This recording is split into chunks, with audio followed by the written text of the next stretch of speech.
नमस्कार किसान भाइयों। आज की वीडियो में हम आपको बहुत ही बढ़िया जानकारी देने वाले हैं। टमाटर की खेती अगर आप करते हो तो आपके लिए बहुत ही जानकारी शानदार होने वाली है, क्योंकि आपको भी बहुत सारी दिक्कत आती होगी टमाटर की फसल में। बहुत सारे फल फूल झड़कर ख़राब हो जाते होंगे, फलों की साइज़, फलों की चमक नहीं बढ़ पाती होगी और फल बहुत सारे आते हैं लेकिन झड़कर ख़राब हो जाते हैं। तो इसमें लॉस हमें ज़्यादा देखने को मिल सकता है। उत्पादन हमारा बिल्कुल ना के बराबर निकलेगा, समय से पहले फसल नष्ट हो जाएगी, रोगों से फसल ख़राब हो जाएगी। तो इस तरीके की अगर आपको भी समस्या दिक्कत देखने को मिलती है तो किसान भाइयों, आपके लिए ये बहुत ही शानदार वीडियो है, क्योंकि हमने जो अपने पौधे में जो भी फर्टिलाइज़र, खाद, दवा स्प्रे लिया हुआ है उसका बहुत ही शानदार लेवल पर रिजल्ट भी बढ़िया मिला हो और उत्पादन भी बढ़िया तरीके से निकल रहा है। तो किसान भाइयों, वीडियो के एंड तक ज़रूर बने रहना, जिससे आपको कम खर्च में और कम लागत के अनुसार आपको बहुत बढ़िया तरीके से रिजल्ट भी मिलेगा और फसल भी स्वस्थ रहेगी, उत्पादन भी दोगुना मिलेगा आपको अपनी फसल से। तो किसान भाइयों, वीडियो के एंड तक ज़रूर बने रहना। देख सकते हो यहाँ पर अभी तक जो हमारे जो फल फूल सेटिंग हो चुके हैं, फल फल वो उनकी साइज़ भी बढ़ रही है, चमक भी बढ़िया तरीके से, फसल स्वस्थ हरी भरी है और जो है फल कंटिन्यू जो फसल में फल में गुच्छे आ रहे हैं पौधे में, वो भी बढ़िया तरीके से सेटिंग हो रहे हैं। तो इसका कारण क्या है और ये किस पौधे में किन समस्याओं के कारण जो हमारा फल फूल है वो झड़कर ख़राब हो जाता है, गिरकर ख़राब हो जाता है, और किन समस्याओं के कारण जो हमारी फसल है समय से पहले नष्ट हो जाती, ख़राब हो जाती है। तो हमें इसके बचाव के लिए क्या क्या स्प्रे करना चाहिए और क्या क्या ध्यान देना चाहिए, जिससे हमारी फसल स्वस्थ रहे, लंबे समय तक चले और ज़्यादा से ज़्यादा उत्पादन भी निकले। तो किसान भाइयों, सबसे पहले ध्यान देने की बात ये है कि आपको अपने एरिया के अनुसार ही वैरायटियाँ लगानी चाहिए। जैसे अगर आप टमाटर की खेती करते हो तो वही वैरायटी लगाएं जो आपके एरिया में बहुत से लोग लगाते हो। मतलब आपने के यहाँ आपने किसी भी वैरायटी को ट्राई किया हुआ है, अगर आपने लगा कर देखा है जिसका बढ़िया तरीके से उत्पादन मिलता है, आप पहली बात वही वैरायटियाँ लगाएं, तो आपको वहाँ दिक्कत थोड़ा कम देखने को मिलेगी। और दूसरी बात, अगर आप किसी भी वैरायटी को लगाते हो लेकिन अगर आपका मैनेजमेंट बढ़िया नहीं है, आप बढ़िया तरीके से पौधे की देखभाल नहीं करते हो, बढ़िया तरीके से ध्यान नहीं देते हो फसलों को, तो आपको बढ़िया तरीके से उत्पादन नहीं देखने को मिलेगा, चाहे आप वैरायटी भी कितनी बढ़िया क्यों ना लगा लो। क्योंकि आज के समय में इतना मौसम ख़राब हो जाता है, मौसम का कभी पता नहीं होता, कभी किसी टाइम ज़्यादा बारिश हो जाती है, किसी टाइम फसल समय से पहले नष्ट हो जाती है। तो इसका मौसम जैसे बदलता है वैसे ही फसल पर बहुत ज़्यादा नुकसान देखने को मिल सकता है आपको अपनी फसलों के अंदर। आप किसी भी फसल की खेती करते हो तो आपको वहाँ लॉस ही देखने को मिलेगा, क्योंकि मौसम जैसे बदलता है और अगर आपने मौसम बदलने के अनुसार पौधे में नीचे से भी पौधे में फर्टिलाइज़र चलाने, तो मौसम के बदलने के बाद, क्योंकि मौसम जैसे ही बदलता है और जैसे ही धूप निकलती है तो पौधे में तनाव पड़ जाता है और फसल ख़राब होने लगती, फफूंदजनित अटैक पड़ते हैं, फफूंदजनित रोग ज़्यादा लग जाते हैं और जो है फल फूल झड़ने की समस्या दिक्कत ज़्यादा देखने को मिल जाती है। जैसे ही बारिश होती है, बारिश के बाद जैसे ही खुलता है मौसम, तो इस समय बेहतर ध्यान देने की ज़रूरत है और सही जानकारी होना ज़रूरी है, क्योंकि आज के समय में दवाइयाँ, खाद, बहुत सारे फंगीसाइड आते हैं, लेकिन जिस फंगस के ऊपर और जिस समस्याओं के ऊपर जो दवा काम करनी है, अगर आपने वो सही नहीं चुनी और सही दवा नहीं डाली तो वहाँ आपको कोई रिजल्ट नहीं मिलेगा, लॉस ही लॉस हो जाएगा। तो यहाँ पर ये भी जानकारी होना भी बहुत ज़्यादा ज़रूरी है आज के समय में। अगर आप हर प्रोडक्ट, हर खाद या हर दवा को इस्तेमाल कर अगर आप देखोगे तो यहाँ पर आपको बहुत ज़्यादा खर्च हो जाएगा और बहुत ज़्यादा लॉस भी हो जाएगा, और समय से पहले फसल जब तक अगर आप वही दवा डाल पाओगे जो पौधे के लिए ज़्यादा ज़रूरी थी, तब तक आपकी फसल निपट चुकी होगी। तो पहले आपको शुरुआती स्टेज से ध्यान रखने की ज़रूरत है। जैसे ही आपकी फसल 10-15 दिन की हो जाती है, तो जैसे ही आपने पौधा लगाया, पौधा लगाने के बाद आपको कंटिन्यू इसमें काम करने की ज़रूरत है और कंटिन्यू ध्यान देने की ज़रूरत है। अगर आप चाहो कि जैसे ही पौधे में फल फूल आने लग जाएँ, तब हम पौधे में अच्छी तरीके से खाद डालेंगे, अच्छी तरीके से दवा डालेंगे, अच्छी तरीके से टॉनिक इस्तेमाल करेंगे, तो हमें बढ़िया रिजल्ट मिल जाएगा। तो ऐसा संभव नहीं है। इसके लिए आपको शुरुआती स्टेज से ही आपको पौधे में nitrogen, phosphorus, potash, calcium, boron और रस चूसक कीटों, फफूंद जनित रोगों के लिए बढ़िया तरीके से स्प्रे लेने होंगे और नीचे से फर्टिलाइज़र चलाने होंगे, जिससे आपको बढ़िया रिजल्ट मिलेगा। पौधा स्वस्थ रहेगा, मजबूत रहेगा और तना मजबूत होगा। पौधा जड़ों से ही मजबूत बनेगा, जिससे आपको पौधे में इतनी क्षमता होगी कि आपको वो बढ़िया तरीके से उत्पादन दे सके। अगर दूसरी बात आपकी, अगर पौधा पहले से ही कमज़ोर है, जड़ों मतलब शुरुआती स्टेज से ही वो तनाव में रहा है, पौधे को सही तरीके से पोषण नहीं मिला, पौधे से nitrogen, phosphorus, potash, calcium, boron सही तरीके से खाद नहीं दिए गए, तो आप बाद में उससे उत्पादन निकालने की संभावना मत रखना भाई, क्योंकि वहाँ तक पौधे पहुँचते पहुँचते उतनी ज़्यादा स्टेज में पौधे पहुँचते पहुँचते वो आधे फल फूल झड़ने की समस्या देखने को मिलेगी, पत्तियाँ पीली पड़ जाएंगी, समय से पहले पौधा आपको पीले पीले नज़र आने लगेगा।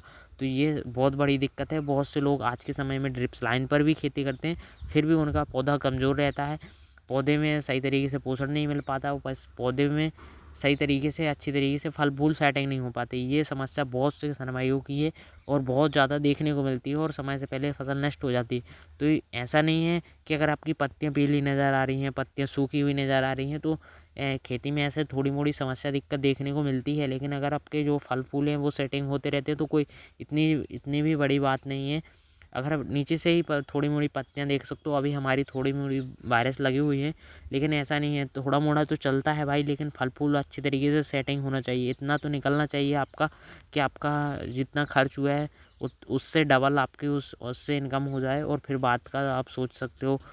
इससे आप कमाई आप कर पाओगे। नहीं तो अगर आप सोचोगे क्या अच्छी तरीके से जब हमारे पौधे में फल फूल आने लग जाएंगे तब हम इसमें ध्यान देंगे, तब आप स्प्रे कर लोगे, तो ऐसे इससे तो फसल निपट ही जाएगी पहले ही।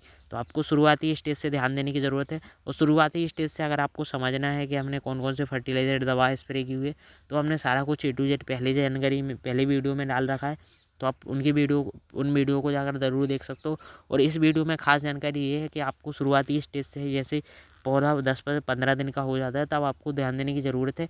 तभी से पौधे में 30 से 35 दिन के अंतराल पर जो है फूल निकलना स्टार्ट हो जाते हैं। फूल निकलते जाते हैं 45 से 55-60 दिन के अंतराल पर, जब ज़्यादा 60-65 दिन के अंतराल पर ज़्यादा फूल आने लगते हैं, 50-60 दिन के अंतराल पर, तब पौधे को ज़्यादा जब आप छोटे से लेवल से अगर आप नाइट्रोजन, फास्फोरस, यूरिया, पोटास देते हो, तो वहाँ पर डोजेस का इस्तेमाल बढ़ाना होता है। 1 kg, 2 kg, 3 kg ऐसे बढ़ाते जाना है। और 65 दिन के अंतराल पर जब ज़्यादा फूल आ रहे होते तब थोड़ा ज़्यादा पोषक तत्वों की आवश्यकता हो, जैसे नाइट्रोजन, फास्फोरस, पोटास।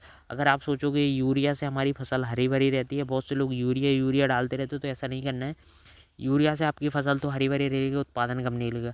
तो यहाँ पर आपको जितनी आवश्यकता है आवश्यकता अनुसार काम करना है, ज़्यादा भी नहीं डालना है खाद। आपको उत्पादन तो आपको जब आपको जो पोषक तत्व तो ज़रूरी होंगे पौधे के लिए, अगर आप वही डालोगे तो आपको उत्पादन भी बढ़िया मिलेगा, फलों की साइज़ भी बड़ी होगी, चमक भी बड़ी होगी। तो वहाँ पर आपको फालतू का खर्च नहीं करना है, फालतू के खाद नहीं डालने हैं। तो यहाँ पर आपको कम खर्च में बढ़िया तरीके से उत्पादन निकालना है, तो यहाँ पर पहले से ही ध्यान देने की ज़रूरत है। कंटिन्यू यहाँ पर जो पौधे के लिए ज़्यादा ज़रूरी है वही इस्तेमाल करो, तो वहाँ पर बढ़िया तरीके से रिजल्ट मिलेगा। तो किसान भाई आपको जो है NP की 13-0-45-52-34 हो गया, 12-61-13-19-19 आपने नाम तो सुने ही होंगे, लेकिन अगर आप इन्हें 1-1 kg लेने जाते हो तो 250 से 300 रुपये kg मिलता है।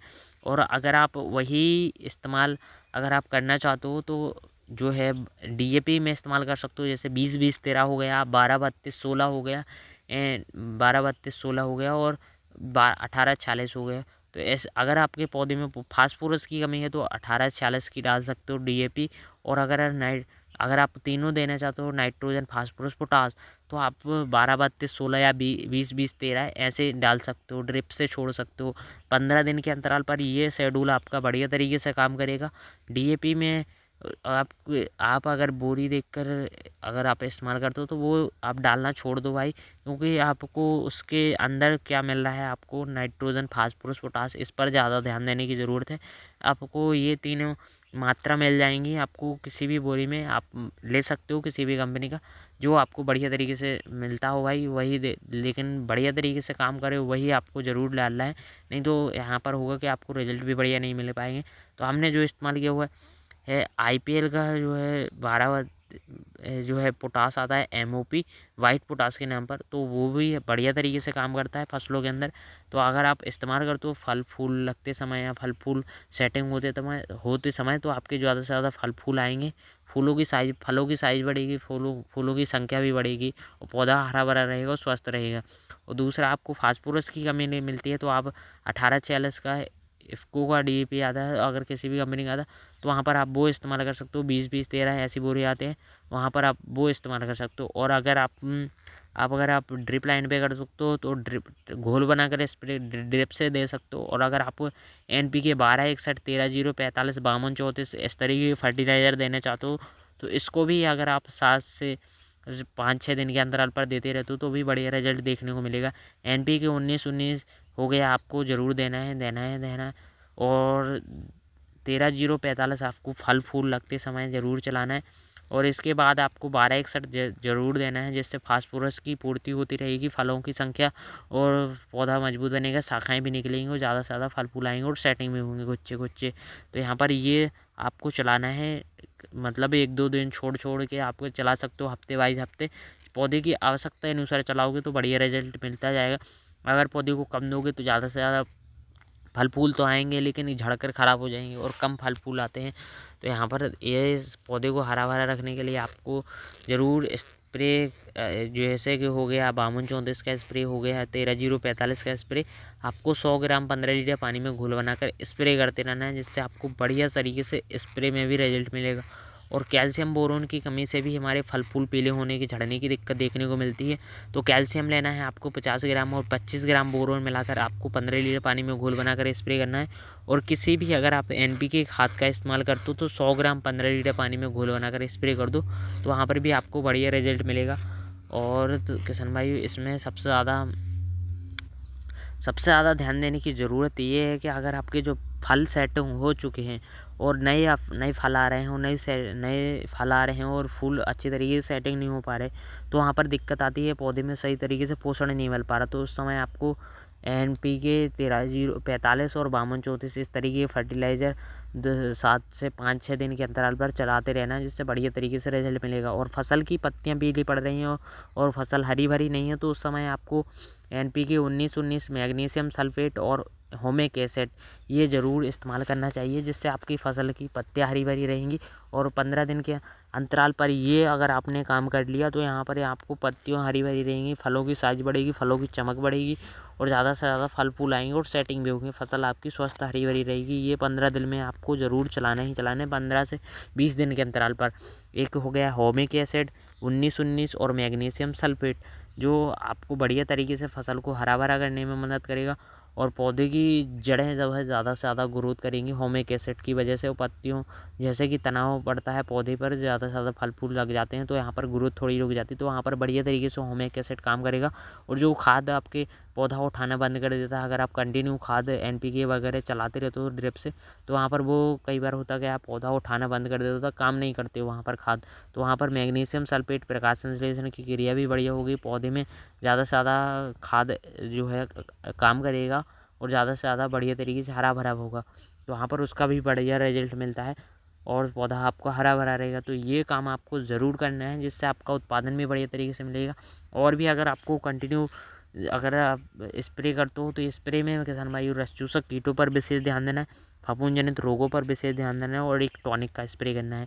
टॉनिक में आप सिजेंटा का इसाबियन होगा, फेंटेक प्लस हो गया, किसी भी आज बढ़िया टॉनिक ले सकते हो हफ्ते में एक बार ज़रूर। और फफूंद जनित देख सकते हो यहाँ पर नीचे से फैलता है ऊपर तक चला जाता है, जिससे आपको बाद में वो पहले तो आपको कोई दिक्कत देखने को नहीं मिलेगी, लेकिन एकदम से आपको ऊपर जब पहुँच जाता है तो यहाँ पर बहुत बड़ी दिक्कत देखने को मिल सकती है। तो यहाँ पर ऊपर अभी हमने स्प्रे किया BSF का जैम्प्रो किया हुआ है। पहले आपको जब पौधा की जो ज़्यादा शुरुआत होती है, शुरुआती स्टेज में जब पौधे में जब फंगस लगना स्टार्ट होता है, तो वहाँ पर जो है कॉन्टैक्ट फंगिसाइड इस्तेमाल करना है। जैसे कि अगर आप स्प्रे करते हो तो वहाँ पर वहीं पर कंट्रोल हो जाएगा। अगर आप ज़्यादा हो जाता है तो वहाँ पर सिस्टमेटिक फंगिसाइड इस्तेमाल करने हैं, जैसे कि बायर का नोटिवो हो गया और BSF का जैम्प्रो, वो तरह तरह के हैं। तो वहाँ पर आप बढ़िया तरीके से ले सकते हो अपनी जो है फसल में जो है वायरस के अनुसार। तो मैंने तो जो स्प्रे किया हुआ है वही बताऊँगा भाई, क्योंकि हमारे यहाँ इतना ज़्यादा वायरस नहीं लगा था। कंटिन्यू हम इसमें ब्लू कॉपर हो गया और ये रेडोमिल गोल्ड, अल्ट्राकोल, इस तरीके के फंगिसाइड शुरुआती स्टेज से देते आए हैं 15, 10, 7, 8 दिन के अंतराल पर। तो वहाँ पर दिक्कत ज़्यादा देखने को नहीं मिल रही थी, लेकिन थोड़ा मोड़ा जब ज़्यादा असर पड़ जाता है तो कंटिन्यू वही फंगिसाइड स्प्रे नहीं करना है, जिससे आपको रिजल्ट बाद में देखने को नहीं मिलेगा। हफ्ते में एक स्प्रे करो तो बढ़िया रिजल्ट मिलता रहेगा, फसल स्वस्थ रहेगी, वायरस कम लगेंगे, पौधा में ज़्यादा से ज़्यादा फल फूल सेटिंग होंगे और ज़्यादा से ज़्यादा फसल स्वस्थ रहेगी। तो यहाँ पर 7 दिन का ये शेड्यूल आपको ज़रूर बनाना चाहिए किसी भी फसल के अंदर, अगर आप खेती करते हो तो 7 दिन में अगर आप स्प्रे करते रहोगे तो वहाँ पर रस चूसक कीटों का अटैक भी कम होगा और फसल में बाद में कोई दिक्कत ज़्यादा देखने को नहीं मिलेगी। तो ये काम बहुत ही ज़्यादा अच्छी तरीके से करने की ज़रूरत है, नहीं तो आपको जितना इसमें खेती में जितना ज़्यादा पैसा लगाया होता है उतना निकालना भी मुश्किल हो जाता है अगर आपकी फसल ख़राब हुई तो। देख सकते हो यहाँ पर अगर आपको ही इसी तरीके से कंटिन्यू फल फूल निकालने हैं, फल फूलों की साइज़ बढ़ानी है, चाक बढ़ानी है, तो किसान भाई आप ये कंटिन्यू ज़रूर ध्यान देने की ज़रूरत है। Magnesium sulphate, ammonium sulphate, nitrogen, phosphorus, potash, calcium, boron, magnesium, ये पोषक तत्व आपको चलाने ज़रूर हैं। तो ये हमने जैसे जैसे चलाए हुए हैं वो हमने एक इसके पहले एक कंटिन्यू वीडियो बनाया हुआ है, तो उसमें सारा कुछ ए टू जेड जानकारी भी मिल जाएगा और समझ भी आ जाएगा। तो वहाँ पर भी अगर आप देखोगे तो आपको ए टू जेड जानकारी मिल जाएगी, समझ आएगी, तो वहाँ पर ज़रूर जाके देखना। वीडियो पसंद आए तो लाइक ज़रूर करना, चैनल पर सब्सक्राइब जरूर करें। मिलते हैं नेक्स्ट वीडियो में, और ये कमेंट करके ज़रूर बताना है ये सेटिंग कैसी चल रही है। और देख सकते हो बढ़िया तरीके से फलों की साइज़ भी आ रही है और चमक भी बढ़िया है। तो आपके यहाँ ये कैसे होते हैं, बढ़िया तरीके से सेटिंग हो पाता है या नहीं है, ये ज़रूर बताना।